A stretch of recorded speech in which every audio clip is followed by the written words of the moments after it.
पश्चिम बंगाल की मुख्यमंत्री ममता बनर्जी ने गुरुवार को महिलाओं से सीधी अपील करते हुए कहा कि अगर वोटर लिस्ट से उनके नाम हटाए जाएं तो वो अपने घर की बर्तन उठाकर मुकाबले के लिए तैयार रहे। पश्चिम बंगाल के नदिया में ममता ने सार्वजनिक मंच से महिलाओं को संबोधित करते हुए कहा कि इस लड़ाई की अगुवाई महिलाएं करेंगी, पुरुष उनके पीछे चलेंगे। उन्होंने बीजेपी को खुली चुनौती देते हुए कहा कि हम भी देखेंगे कि ताकत किसकी ज्यादा है, बंगाल की महिलाएं या बीजेपी। इसी बीच ममता ने एसआईआर और एनआरसी का भी कड़ा विरोध किया। कहा कि एसआईआर हो या एनआरसी हमें मंजूर नहीं है। एनआरसी यहां नहीं आएगा। बंगाल को किसी भी कीमत पर कैद खाना बनने नहीं दिया जाएगा। কি মা বোনেরা, নাম কাটলে বাড়িতে সব জিনিসপত্র আছে তো, যেগুলো দিয়ে রান্না করেন আছে তো, প্রাণে শক্তি আছে, নাম কাটলে ধরবেন তো, ছেড়ে দেবেন না তো। মেয়েরা সামনে লড়াই করবে আর ছেলেরা পেছনে থাকবে। আমি দেখতে চাই মা বোনদের শক্তি বড় না বিজেপির শক্তি বড়। আমরা দেখতে চাই, বাংলা দেখতে চাই। আর সামনে পেছনে এনআরসি, এনআরসি মানি না, মানব না। ডিটেনশন ক্যাম্প হবে না, মানুষ বিতাড়িত হবে না, নিশ্চিন্তে থাকুন। बंगाल में एसआईआर और एनआरसी को लेकर ममता बनर्जी के तीखे बयान पर अब राज्यपाल और बीजेपी की भी प्रतिक्रिया सामने आ रही है। राज्यपाल सीवी आनंद बोस ने साफ कहा कि सुप्रीम कोर्ट ने सभी स्टेक होल्डर्स को निर्देश दिए हैं कि एसआईआर बिना किसी रुकावट के जारी रहे, इसके लिए जरूरी कदम उठाए जाएं। वहीं बीजेपी नेता और विपक्ष के नेता शुभेंदु अधिकारी ने भी ममता के आरोपों को खारिज करते हुए कहा कि बंगाल में किसी नजरबंदी शिविर की जरूरत नहीं पड़ेगी।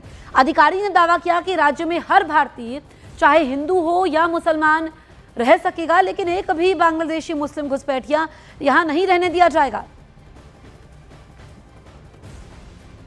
तो बंगाल में एसआईआर और एनआरसी को लेकर ममता बनर्जी के तीखे बयान पर राज्यपाल और बीजेपी की भी प्रतिक्रिया सामने आई है।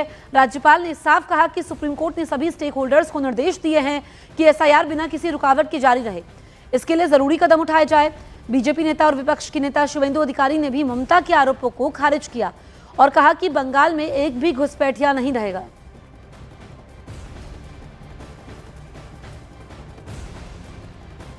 पश्चिम बंगाल की मुख्यमंत्री ममता बनर्जी ने नदिया जिले के कृष्णानगर में आयोजित एक रैली में केंद्रीय गृह मंत्री अमित शाह पर भी तीखा हमला बोला है। ममता ने शाह को खतरनाक बताते हुए कहा कि गृह मंत्री की एक आंख में दुर्योधन दिखता है, दूसरी में दुशासन। ममता ने एसआईआर को लोकतांत्रिक प्रक्रियाओं में दखल का प्रतीक बताते हुए चेतावनी दी कि एसआईआर के समय एक भी योग्य मतदाता का नाम वोटर लिस्ट से हटाया गया तो वो खुद धरने पर बैठ जाएंगी।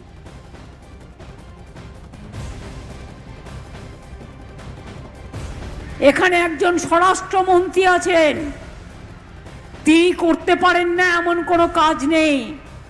তার দু চোখ দেখলেই মনে হয় ভয়ঙ্কর দুর্যোগের বার্তা, দুরভিসন্ধি।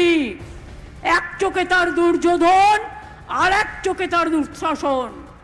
তিনি বলে দেয় এদের সব বাংলাদেশি বলে বাদ দিয়ে দাও, এদের রোহিঙ্গা বলে বাদ দিয়ে দাও।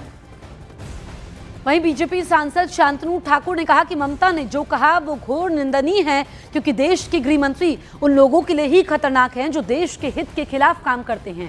ठाकुर ने पलटवार करते हुए कहा कि असली खतरा ममता बनर्जी खुद है, क्योंकि वो घुसपैठियों को संरक्षण देना चाहती हैं।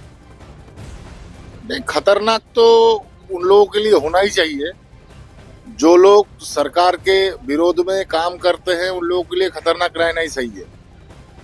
लेकिन ममता बनर्जी किस खतरनाक के बारे में कह रहे हैं ये हमको पता नहीं है।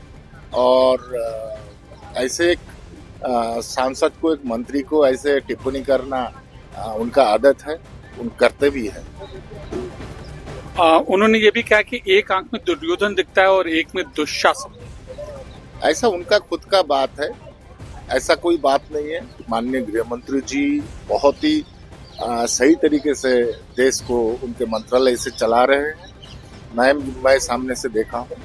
उन्होंने जो बता रहा है ये पॉलिटिकल कुछ रिवेंज, पॉलिटिकल कुछ इशू को सामने खड़ा करके इसको ऐसे दिखाना चाह रहे हैं।